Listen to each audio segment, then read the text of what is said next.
Ciryl, congratulations, of course, on the victory. I mean, you promised a masterclass coming in. Do you feel like that's what you delivered tonight? Oh yes, I think it was that. It was that. He touched me maybe one time, two times. Gave me a poke eyes.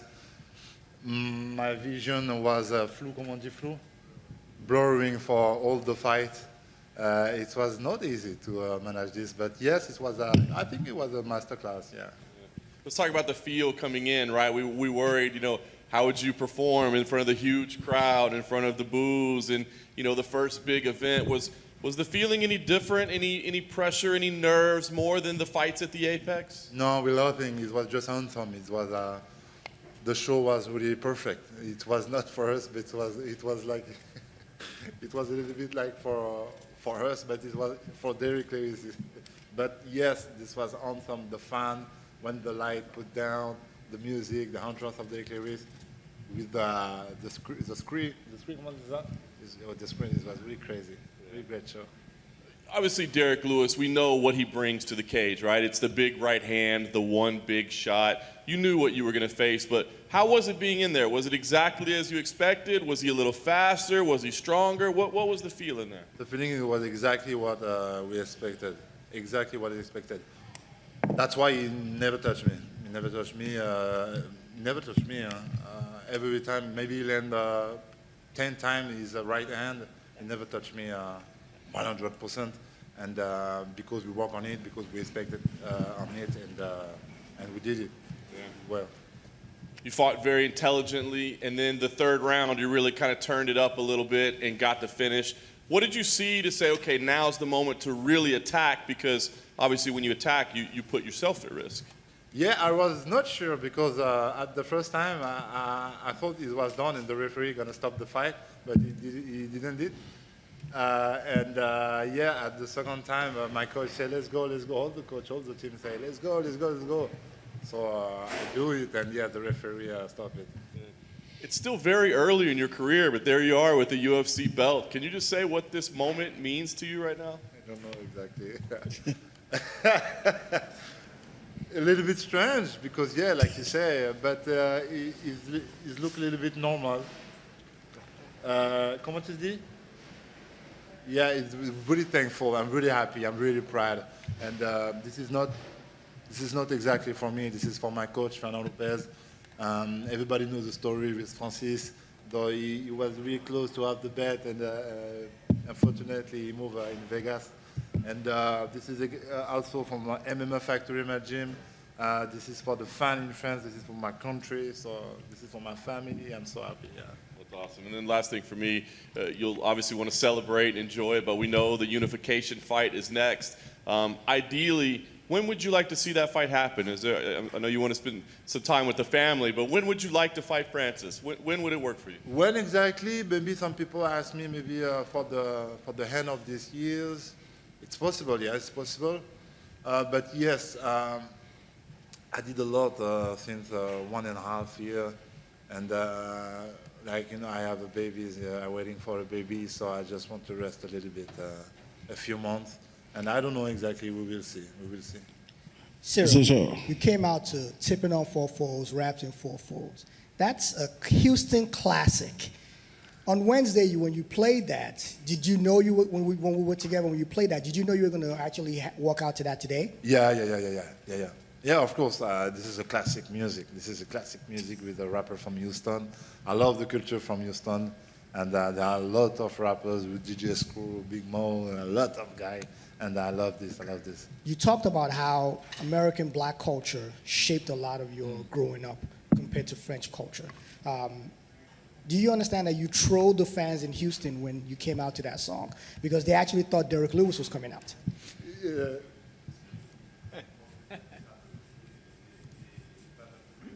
Yeah, because I think he thought it was for Derek Lewis' song, and it was mine. So it was at first, ooh, and a few seconds after, when he saw my face, it was a boo. It was a little bit funny, yeah. Now, has it set in yet that you are a superstar now in the UFC? Because you are the first French-born champion. Now, that's not just for France. That's for a lot of French-speaking countries as well, too. You are a bona fide superstar, even though it's an interim belt. Has that set in yet at all for you? No. I'm clearly aware about all of this around me, and I just want to take it cool, just cool. Yes, of course, I did it. I did something really crazy. I started that just a few years ago. Who did it? Who? So yes, I think this has meant something, but I would just want to take it like really cool. Are you gonna have to up your security? You can't walk around the streets of Paris just anyhow anymore.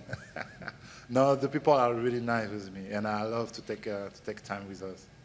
Talk about Fernando Lopez, Benjamin Safati, and MMA Factory. Now, they had gone for the belt in the past, and it didn't work out. Yeah. If you had lost it, it would have been 0-2. Now that you guys actually have a belt, how important is it for the gym, for the fighters in that gym, not just the African fighters, but all the other fighters from Dagestan and all the other parts of the world, to see that it is possible, it's doable? Exactly. This is my message. When I started the MMA, when I did very well in my career, the message was exactly that. Yeah, everything is possible. Believe in yourself. I can do it. You can do it too. It's really possible. You are in the good gym. You have Fernando Lopez, Ben. You have the biggest trainer in France, in Europe, in the world, and you are on the good place, my man. You just believe on you, and you're gonna do it. Last question. Who's going to sleep with the belt tonight? You, your brother David, or Fernand? No, this is for my guys. This is for my guys. I don't know who exactly. Maybe at first it's going to be my brother, my big brother, because he lives in Boston. So you're going to fight? Okay, cool. At the hotel, at my night, guys, a fight with Fernando Lopez and my man. Ciryl here. Congratulations, brother. Thank you.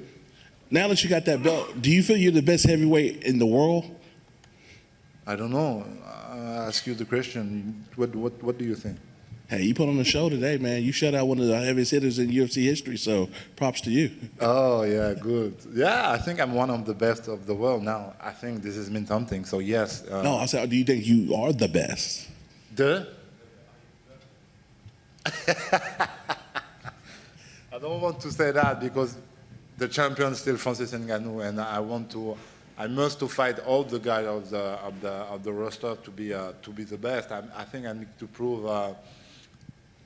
I just started, so I need to prove for a few years, and after that, maybe I'm gonna say, yeah, I'm the best. Dana said that's the next fight. Is there a real beef between y'all, or is it just competitive? Like, who is the better guy?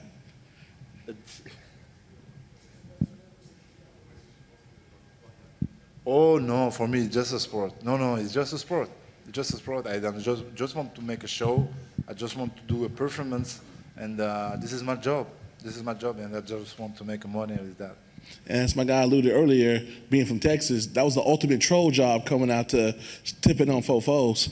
When he came out, how calm? You seem like you just locked in and you kind of went to another zone. How was that moment to be in that moment where everybody's booing you? You got the whole city of Houston against you, and you just like you're in your own space. How does it be like that in the biggest fight of your career? Really normal, really normal. For me, I was all ready for that. And this is a sport.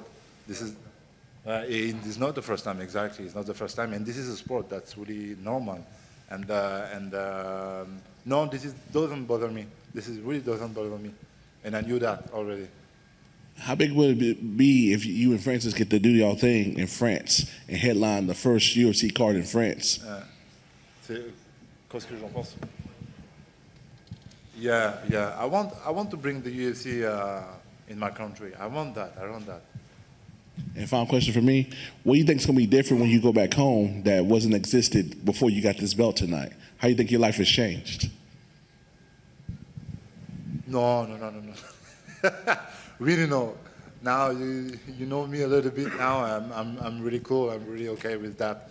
Yes, I'm happy, but no, nothing gonna change. Maybe with the media, maybe with the attention, with the people outside, with the fan, but it's gonna be okay. Ciryl, down here to your right over here. Francis Ngannou is the heavyweight champion. You're the interim heavyweight champion.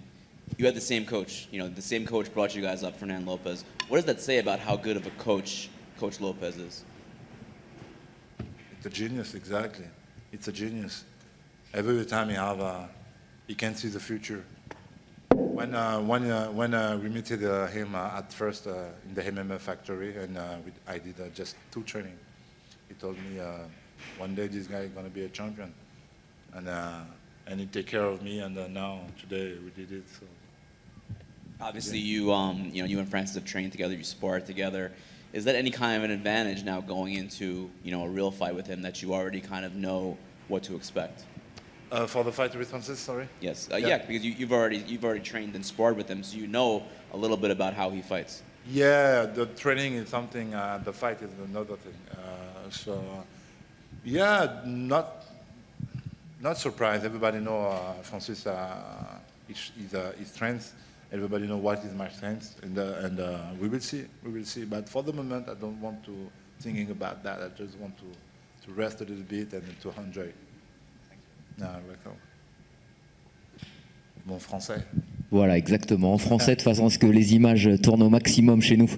Qu'est-ce que ça représente pour toi, Ciryl, cette victoire à l'UFC? Tu es le premier champion français de l'UFC. Ça représente un truc complètement dingue pour nous et pour le sport. Pour l'histoire du sport, c'est cool. C'est vrai que pour l'histoire du sport, c'est vraiment quelque chose de fou. Premier français champion à l'UFC. Connaissant mon parcours, en fait, c'est ça qui est assez incroyable. Donc je suis super fier de ça. C'est vrai que je suis super fier de ça. Mais au-delà de ça, c'est pas quelque chose qui va. Ce soir, je vais me coucher quoi. J'ai un peu d'adrénaline du combat, mais c'est pas parce que j'ai ça que je vais pas pouvoir bien dormir. Hein. Au contraire. Mais je suis super content de ramener ça en France. Je suis vraiment content de ramener ça en France. Est-ce que c'est aussi un message d'espoir justement pour tous les jeunes, leur dire que déjà le MMA c'est génial, c'est un vrai sport, c'est pas un truc de racaille, de combat, et puis 2 que c'est possible quoi. Voilà, il faut être discipliné, il faut croire en soi, il faut bien s'entourer, comme j'ai toujours dit depuis que j'ai commencé ma carrière de MMA, et tout peut arriver, tout peut arriver. Le MMA c'est un sport très rapide en termes d'ascension. On le voit encore avec mon coéquipier Nassourdine Imavov qui est en train de gravir les échelons à vitesse grand V, et lui aussi je pense que ça va donner quelque chose de pas mal. Donc mon message il est celui-là, tout est possible, croyez en vous, entourez-vous bien et foncez.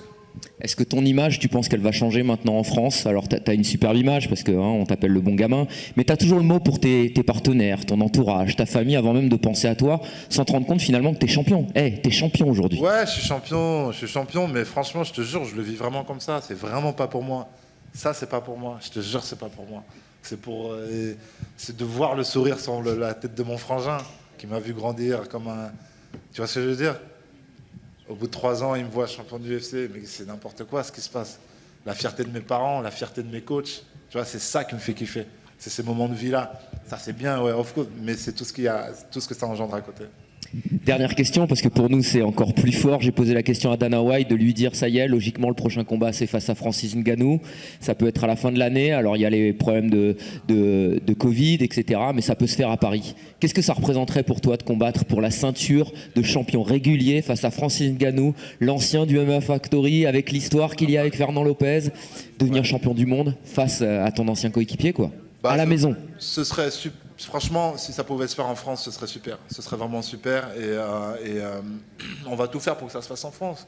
Et ce serait un bon départ pour l'UFC en France. Ce serait un énorme départ. Et je pense qu'on ne pourra pas faire meilleur départ en tant qu'événement en France pour l'UFC. Je pense que ce serait un très très gros succès. Et ce serait une fierté d'apporter ça en France, bien sûr. Félicitations de façon personnelle, puisque tu es un bel ambassadeur. Continue. Merci beaucoup, c'est gentil. Congratulations, champ. Thank you. I don't know if you heard, but Dana White announced there's an extra performance bonus. So you got an extra 50K? Thanks to this gentleman right here, actually. He suggested it. So. Beautiful, thank you. Give him 10%. You know. Thank you. But now that you've won, now that you've defeated Derek Lewis, can you share maybe some of your game plans or what you were training specifically to fight Derek Lewis? Was it difficult to train for him, or was it just you just got to watch out for this one thing? No, it was not really difficult. We worked a lot on it, and we did a really great job during my camp. And yes, it was the game plan. Not exactly the low kick, because everybody know Derek Lewis can catch my legs. He likes to do that, catch the legs and go with his right hand. So he was not exactly on the low kick. But when I saw it was okay, I kept the way and we did it. And I think this has helped me to win this fight. And you've said consistently that this is a sport. This is a sport. Yeah. This is just competition. But this is a very scary person across the cage from you. You don't look nervous. You don't seem scared. But are you inside or no, not at all? It's just like playing a game of basketball or football. Exactly. No, you're gonna know me better and better, more and more. I'm like that. I'm really like that. I'm not an actor. And when I started, I was like that. After 3 years for the belt, entering belt, I'm like that. Tomorrow I'm gonna be like that too. I'm okay with the whole situation. This is a sport for me. I just have a good feeling with me, around me, and that's it.